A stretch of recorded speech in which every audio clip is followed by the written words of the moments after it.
है और ये शब्द है, हुक्म जुग में आया चलन हुक्म संजोग जियो, हुक्मे परपंच पसरिया हुक्म करे रस भोग जियो, जिसनों करता विसरै तिसै विछोड़ा सोग जियो। कि ਅਸੀਂ ਉਸ ਵਾਹਿਗੁਰੂ ਦੇ ਹੁਕਮ ਦੇ ਵਿੱਚ ਇਸ ਜਗ ਦੇ ਵਿੱਚ ਆਂਦੇ ਔਰ ਜਦੋਂ ਸਾਡਾ ਉਹ ਸਫ਼ਰ ਮੁੱਕਣ ਤੇ ਆਂਦਾ ਹੈ, ਚੱਲਣ ਹੁਕਮ ਸੰਜੋਗ ਜਿਓ, ਇਥੋਂ ਤੁਰਨਾ ਵੀ ਉਸ ਦੇ ਹੁਕਮ ਦੇ ਵਿੱਚ ਹੁੰਦਾ ਹੈ। ਔਰ ਇਹ ਸਾਰਾ ਜਿਹੜਾ ਸੰਸਾਰ ਹੈ ਹੁਕਮੇ ਪਰਪੰਚ ਪਸਰਿਆ, ਇਹ ਪਰਪੰਚ ਉਹਦੇ ਹੁਕਮ ਦੇ ਵਿੱਚ ਪਸਰਿਆ ਹੋਇਆ। ਹੁਕਮੇ ਕਰੇ ਰਸ ਭੋਗ ਜਿਓ, ਜਿਹੜੇ ਅਸੀਂ ਦੁਨੀਆ ਦੇ ਰਸ ਭੋਗ ਮਾਣਦੇ ਹਾਂ ਇਹ ਵੀ ਉਸ ਵਾਹਿਗੁਰੂ ਦੇ ਹੁਕਮ ਦੇ ਵਿੱਚ ਹੁੰਦੇ ਨੇ। ਜਿਸ ਨੂੰ ਕਰਤਾ ਵਿਸਰੇ, ਜਿਹਨੂੰ ਵਾਹਿਗੁਰੂ ਭੁੱਲ ਜਾਂਦੇ, ਤਿਸੈ ਵਿਛੋੜਾ ਸੋਗ ਜਿਓ, ਉਹਨੂੰ ਜੇ ਕੋਈ ਸਭ ਤੋਂ ਵੱਡਾ ਦੁੱਖ ਹੈ ਤੇ ਉਹ ਬਿਰਹਾ ਦਾ ਹੈ, ਵਿਛੋੜੇ ਦਾ ਹੈ, ਔਰ ਉਹਨੂੰ ਹੀ ਵਿਛੋੜਾ ਮਿਲਦਾ ਹੈ ਜਿਹੜਾ ਰੱਬ ਨੂੰ ਭੁੱਲਦਾ। ਸੋ ਜ਼ਾਹਰ ਹੈ ਕਿ ਅਗਲਾ ਪਦ ਹੈ, ਆਪ ਨੇੜੇ ਪ੍ਰਭ ਭਾਣਿਆ ਦਰਗਹਿ ਪੈਂਦਾ ਜਾਏ ਜਿਓ, ਐਥੈ ਸੁਖ ਮੁਖ ਉਜਲਾ ਇੱਕੋ ਨਾਮ ਧਿਆਏ ਜਿਓ, ਆਦਰ ਦਿੱਤਾ ਭਾਰ ਬ੍ਰਹਮ ਗੁਰ ਸੇਵਿਆ ਸਤ ਪਾਏ ਜਿਓ। ਕਿ ਉਸ ਵਾਹਿਗੁਰੂ ਨੇ ਆਪਣੇ ਭਾਣੇ ਦੇ ਅੰਦਰ ਜਦੋਂ ਸੱਦਿਆ, ਜੇ ਜੀਵਨ ਜਿਹੜਾ ਉਹ ਅਸੀਂ ਸਫਲਤਾ ਨਾਲ ਜੀਵਿਆ ਤੇ ਦਰਗਹਿ ਪੈਂਦਾ ਜਾਏ ਜਿਓ, ਫਿਰ ਸਾਡੇ ਲਈ ਉਸ ਰੱਬ ਦੀ ਦਰਗਾਹ ਦੇ ਵਿੱਚ ਜਿਹੜਾ ਉਹ ਮੁਕਾਮ ਬਣਦਾ, ਉਹ ਥਾਂ ਬਣਦੀ ਹੈ। ਔਰ ਆਪ ਨੇੜੇ ਪ੍ਰਭ ਭਾਣਿਆ ਦਰਗਹਿ ਪੈਦਾ ਜਾਏ, ਇੱਥੇ ਸੁਖ ਮੁਖ ਉਜਲਾ। ਜਦੋਂ ਜੇ ਅਸੀਂ ਰੱਬ ਦੀ ਯਾਦ ਦੇ ਵਿੱਚ ਮਖਲੂਕ ਦੀ ਸੇਵਾ ਦੇ ਵਿੱਚ ਜ਼ਿੰਦਗੀ ਗੁਜ਼ਾਰੀ ਹੈ ਤੇ ਫਿਰ ਨਾਨਕ ਤੇ ਮੁਖ ਉਜਲੇ।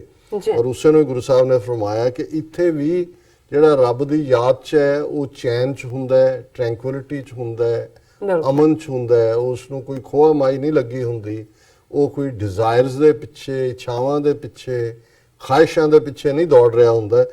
ਇੱਥੇ ਸੁਖ ਮੁਖ ਉਜਲਾ, ਰੱਬ ਦੀ ਦਰਗਾਹ 'ਚ ਵੀ ਉਜਲ ਮੁਖ, ਇੱਕੋ ਨਾਮ ਤੇ ਆਏ ਜਿਓ। ਜੇ ਉਸ ਦੇ ਜੀਵਨ ਦਾ ਆਧਾਰ ਇੱਕੋ ਰੱਬ ਦੀ ਯਾਦ ਹੈ, ਆਦਰ ਦਿੱਤਾ ਭਾਰ ਬ੍ਰਹਮ ਗੁਰ ਸੇਵਿਆ ਸਤ ਪਾਏ ਜਿਓ, ਜਿਨ੍ਹਾਂ ਨੇ ਸੱਚਾ ਇਨਸਾਨ ਬਣ ਕੇ ਸੱਚ ਨੂੰ ਆਪਣੇ ਪੱਲੇ ਬੰਨ੍ਹ ਕੇ ਸੱਚ ਦੇ ਆਸਰੇ ਜੀਵਨ ਜੀਵਿਆ, ਆਦਰ ਦਿੱਤਾ ਭਾਰ ਬ੍ਰਹਮ, ਉਹਨੂੰ ਰੱਬ ਦੀ ਦਰਗਾਹ ਦੇ ਵਿੱਚ ਆਦਰ ਮਿਲਦਾ ਹੈ, ਮਾਨ ਸਨਮਾਨ ਮਿਲਦਾ ਹੈ, ਰਿਸਪੈਕਟ ਮਿਲਦੀ ਹੈ। ਅਖੀਰ 'ਚ ਗੁਰੂ ਸਾਹਿਬ ਨੇ ਫਰਮਾਇਆ, ਥਾਨ ਥਨੰਤਰ ਰਵ ਰਿਹਾ ਸਰਬ ਜੀਆਂ ਪ੍ਰਤਪਾਲ ਜਿਓ, ਸੱਚ ਖਜ਼ਾਨਾ ਸੰਚਿਆ ਏਕ ਨਾਮ ਧਨ ਮਾਲ ਜਿਓ, ਮਨ ਤੇ ਕਬੋ ਨਾ ਵਿਸਰੈ ਜਾਂ ਆਪੇ ਹੋਏ ਦਇਆਲ ਜਿਓ। ਕਿ ਉਹ ਵਾਹਿਗੁਰੂ ਥਾਨ ਥਨੰਤਰ ਰਵ ਰਿਹਾ, ਕਿ ਉਹ ਹਰ ਥਾਂ ਤੇ, ਧਰਤੀ ਤੇ, ਪਾਣੀ ਦੇ ਵਿੱਚ, ਦੀਪਾਂ ਲੋਹਾਂ ਮੰਡਲਾਂ ਖੰਡਾਂ ਬ੍ਰਹਿਮੰਡਾਂ, ਹਰ ਥਾਂ ਦੇ ਉੱਤੇ ਉਹ ਵਾਹਿਗੁਰੂ ਜਿਹੜਾ ਹੈ ਉਹ ਰਵਿਆ ਹੋਇਆ। ਔਰ ਇਨਫੈਕਟ ਜਿਹੜਾ ਰਾਮ ਸ਼ਬਦ ਗੁਰੂ ਗ੍ਰੰਥ ਸਾਹਿਬ 'ਚ ਆਉਂਦਾ ਹੈ, ਇਹ ਕੋਈ ਦਸ਼ਰਥ ਦਾ ਬੇਟਾ ਰਾਮ ਨਹੀਂ ਹੈ, ਭਗਵਾਨ ਰਾਮ ਜਿਹਨੂੰ ਇਹਨਾਂ ਨੇ ਬਣਾਇਆ ਹੋਇਆ।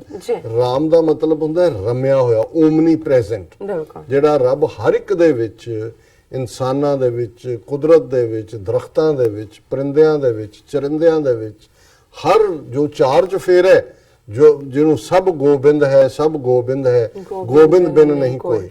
ਸੋ ਜ਼ਾਹਰ ਹੈ ਥਾਨ ਥਨੰਤਰ ਰਵ ਰਿਹਾ ਸਰਬ ਜੀਆਂ ਪ੍ਰਤਪਾਲ ਜਿਓ। ਫਿਰ ਉਹ ਸਾਰਿਆਂ ਦੀ ਪ੍ਰਤਪਾਲਣਾ ਵੀ ਕਰਦਾ ਹੈ।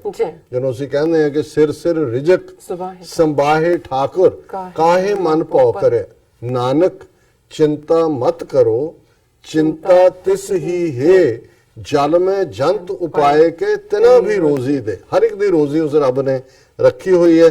ਤੇ ਜਿਹੜੇ ਇਨਸਾਨਾਂ ਨੇ ਸੱਚ ਖਜ਼ਾਨਾ ਸੰਚਿਆ, ਸੱਚ ਆਪਣੇ ਪੱਲੇ ਬੰਨਿਆ, ਸੱਚ ਦਾ ਖਜ਼ਾਨਾ ਇਕੱਠਾ ਕੀਤਾ, ਏਕ ਨਾਮ ਧਨ ਮਾਲ, ਜੋ ਬਹੁਤ ਅਮੀਰ ਨੇ ਕਿਉਂਕਿ ਉਹਨਾਂ ਦੇ ਕੋਲ ਇੱਕ ਵਾਹਿਗੁਰੂ ਦੇ ਨਾਮ ਦਾ ਖਜ਼ਾਨਾ ਹੈ। ਮਨ ਤੇ ਕਬੂ ਨਾ ਵਿਸਰੇ, ਉਹਨਾਂ ਦੇ ਮਨੋਂ ਵਾਹਿਗੁਰੂ ਉਹਨਾਂ ਨੂੰ ਕਦੇ ਨਹੀਂ ਭੁੱਲਦਾ ਜਾਂ ਆਪੇ ਹੋਏ ਦਿਆਲ ਜੀ। ਪਰ ਅਲਟੀਮੇਟਲੀ ਇਹ ਰੱਬ ਦਾ ਕਰਮ ਹੈ, ਰੱਬ ਦੀ ਰਹਿਮਤ ਹੈ, ਰੱਬ ਦੀ ਮਿਹਰ ਹੈ, ਜੇ ਰੱਬ ਇਸ ਪਾਸੇ ਤੋਰੇ ਔਰ ਸੱਚ ਦਾ ਖਜ਼ਾਨਾ ਬਖਸ਼ੇ ਔਰ ਸੱਚ ਦੇ ਉੱਤੇ ਖਲੋਣ ਦੀ ਹਿੰਮਤ ਦੇ। ਔਰ ਇਹ ਲੋਕ ਸੁਖੀਏ ਪਰਲੋਕ ਸੁਹੇਲੇ, ਨਾਨਕ ਹਰ ਪ੍ਰਭ ਆਪੇ ਮੇਲੇ ਵਾਲੀ ਅਵਸਥਾ ਵੀ ਅਕਾਲ ਪੁਰਖ ਹੀ ਬਖਸ਼ਦਾ। ਬਿਲਕੁਲ ਬਿਲਕੁਲ ਡਾਕਟਰ ਸਾਹਿਬ, ਤੁਹਾਡਾ ਬਹੁਤ ਬਹੁਤ ਸ਼ੁਕਰੀਆ। ਤੁਸੀਂ ਅੱਜ ਦੇ ਅਹਿਮ ਇਸ਼ੂ ਤੇ ਅੱਜ ਦਾ ਵਿਚਾਰ ਸਾਡੇ ਦਰਸ਼ਕਾਂ ਨਾਲ ਸਾਂਝਾ ਕੀਤਾ। ਇਸ ਨਾਲ ਆਪਣੇ ਵੀਅਰਸ ਕੋਲ ਨੇ ਇਜਾਜ਼ਤ। ਵੀਅਰਸ, ਤੁਹਾਡਾ ਬਹੁਤ ਬਹੁਤ ਸ਼ੁਕਰੀਆ। ਤੁਸੀਂ ਆਪਣੇ ਕੀਮਤੀ ਸਮੇਂ ਵਿੱਚ ਸਮਾਂ ਕੱਢ ਕੇ ਸਾਨੂੰ ਆਪਣੇ ਰਾਏ ਤੇ ਸੁਝਾਅ ਭੇਜੇ ਨੇ, ਤਾਂ ਭੇਜਦੇ ਰਹਿਣਾ ਸਾਡੇ ਇਸ ਪਤੇ ਤੇ SOS@tv84.tv ਤੇ ਅਸੀਂ ਆਪਣਾ ਪ੍ਰੋਗਰਾਮ ਲੈ ਕੇ ਫਿਰ ਦੁਬਾਰਾ ਤੁਹਾਡੇ ਸਨਮੁਖ ਹੋਵਾਂਗੇ। ਤਦ ਤੱਕ ਲਈ ਮੈਨੂੰ ਤੇ ਪੰਡਾਸਣਾ ਗਿਆ ਦਿਓ। ਦੇਖਦੇ ਰਹੋ TV84 ਬੁਲਾ ਦਿਓ ਫਤਿਹ। ਵਾਹਿਗੁਰੂ ਜੀ ਕਾ ਖਾਲਸਾ, ਵਾਹਿਗੁਰੂ ਜੀ ਕੀ ਫਤਿਹ। ਵਾਹਿਗੁਰੂ ਜੀ ਕੀ ਫਤਿਹ।